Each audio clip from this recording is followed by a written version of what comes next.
What is going on, warriors and farmers of Tamaris? Back again with another war pet video. In today's episode, I'm going to show you guys the guide for the Blade Manticore in the Call of Dragons, a brand new cavalry pet that can be used with pretty much any cavalry pairing in the game. If you're new here, subscribe for more content like this, like the video, share it with your friends. Let's get started.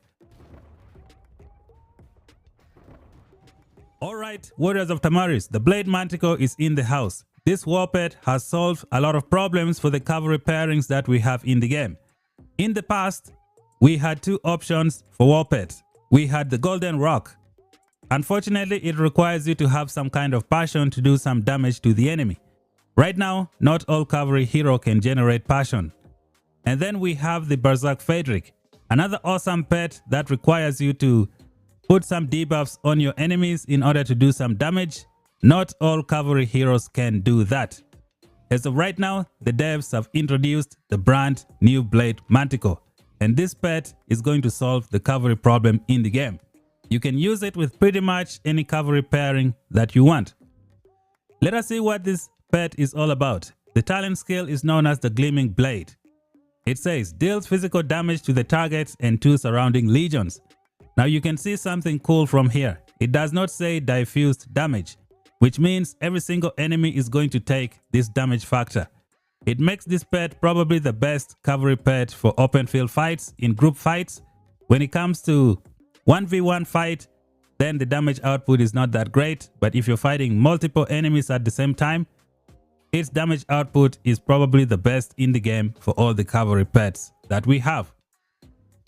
It goes on to say, when the legions cavalry heroes deal rage skill damage, damaged legions gain impalement. Blade Manticore will prioritize attacking legions with impalement and deals 5% more war pet skill damage to them for 6 seconds. If you use any cavalry hero, you're gonna get an extra 5% damage on this war pet. Now we have some cavalry heroes in the game that can do damage to 3 targets. So all 3 targets are gonna take maybe 5% more damage for 6 seconds. If you look over here, we have this guy Urag who can do damage to up to 3 targets. I think that's gonna work well with the Gleaming Blade. And you have Alistair who can also do damage to 3 targets. So these 2 heroes will utilize this pet efficiently. The good thing is you can use the pet with any cavalry pairing that you want in the game. You can also use it with your infantry. Let us go to the pet sanctuary and see how you can build this war pet to get some good value out of it. So this is what I have so far.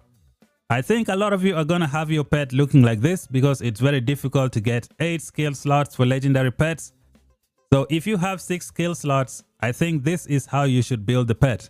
You're going to have your Gleaming Blade. You're going to have your Fierce Attack. It's going to do a lot of damage, especially if you have good strength. You need the intense Fierce Attack to trigger your Fierce Attack and help you do a lot of damage. You're gonna have the 2 crit rate, you have Angry Roar, and then you have Blood Roar. Then you're gonna put the Fatal Bite. I think this is probably the best build for 6 skill slots. You're gonna do a lot of damage with the Unyielding Rush. Up next, we're gonna have a look at the 3 good builds that you can use for this war pet if you have 8 skill slots. So this one is the first one. It's what I would recommend to a lot of people. It's going to do a lot of damage. I have called it the Unyielding Rush, especially if you're going to charge towards many range units and you just want to hit them as hard as possible. This is how you build the pet. You have your Gleaming Blade. You have the Advanced Gleaming Blade. You can get it at the end of the season. And then you have the Intense Gleaming Blade as well. Now you have another option here. You can remove this Intense Gleaming Blade and put Tooth and Claw. Tooth and Claw is going to boost your Fierce Attack. It's going to boost the Gleaming Blade. That is something you can try. You're going to have your 2 crit rates that will be amplified by the Fatal Bite, helping you do so much damage. This intense Fierce Attack is going to make sure that you trigger your Fierce Attack every time your deputy casts a rage skill. And if you can take this one to a 3-star, it'll kind of be like you're adding 500 skill damage factor to the rage skill of your deputy cavalry hero, which is pretty good. So this is one of the builds that I would use for this pet. You know what? Let's go to the pet section and see what the skills look like. So we go over here. The advanced gleaming blade says deals this amount of damage to the legions with impalement, goes all the way up to 15%. You can get this at the end of the season from the crystal shop. And then you have intense gleaming blade. This is something you can buy. It's going to be expensive, which is why you can use a tooth and claw instead of the intense gleaming blade. This one is a little bit cheaper to take to 3 stars. This one is going to cost you a lot. We're going to go back to the image and continue seeing what these pets are all about. So this one was the first build known as the Unyielding Rush. Now let's check out the second one. So the second one, I've called it Blade Manticore 1. You know what? Is it? Yep. Okay. It's still the same one. Let's go to the second build. Okay. It's this one. Blade Manticore 2 Long Combat. So this one is a little bit different. I have played with multiple cavalries for many seasons, and I've noticed one thing. It's different when you fight range units and when you fight other cavalry on the field. If you have something like Chain Strike and Wild Chain Strike, it's going to help you when you fight other cavalry enemies on the field because it's going to be a long fight. You won't be using Unyielding Rush like to get 1000 rage against those cavalry. Therefore, it is a good idea to have Chain Strike and maybe Wild Chain Strike on your pet. It will help you in those long combats. And then you can have 1 crit rate. This would be kind of a cheap build for a lot of players. Like you would try to take this to maybe a 2-star if you can afford it. And then maybe put this one to 1-star or a 2-star if you can. As for all the other talents, all the other skills, you can get them to a 3-star with some persistence. You just have to invest, and you will be good to go. By the way, a new war pet update is coming, which will allow you to upgrade these skills very easily. So we're going to wait for that. We're going to see how that update works. And then here the skill number 8, or one more skill you can use here is the Fatal Bite. Nope, this one is called what is it called? Tooth and Claw. You can use this Tooth and Claw to boost intense Chain Strike. It's going to boost Fierce Attack. It's going to boost Gleaming Blade, helping you do a lot of damage, which is pretty good. Moving on to the next build. This one right here, Blade Manticore number 3 Long Combat.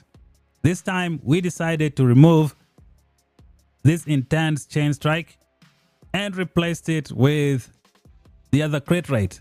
So you have 1, 2, 3 agility skills, you have 1, 2 luck skills, and you have 3 strength skills. So this is another build.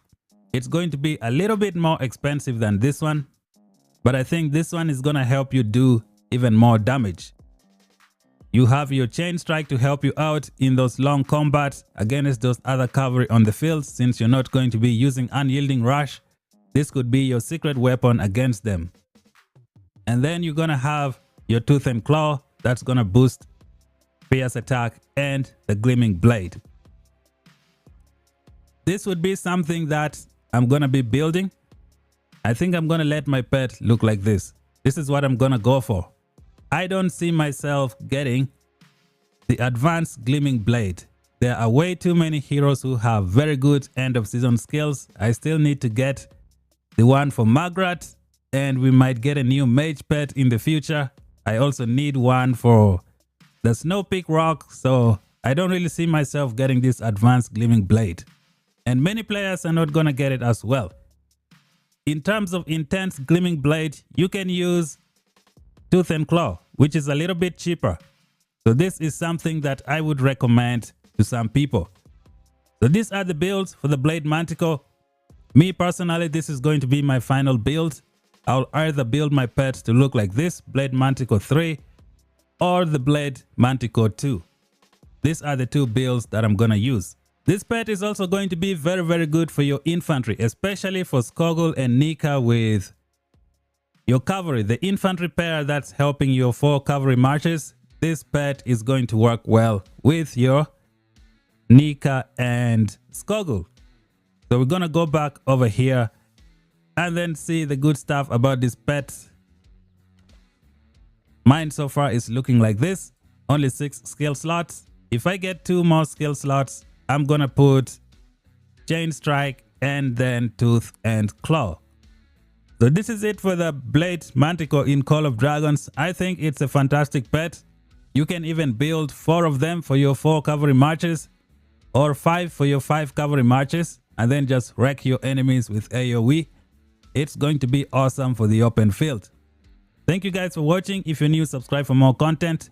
Until then, talk to you guys in the next one. Bye bye for now.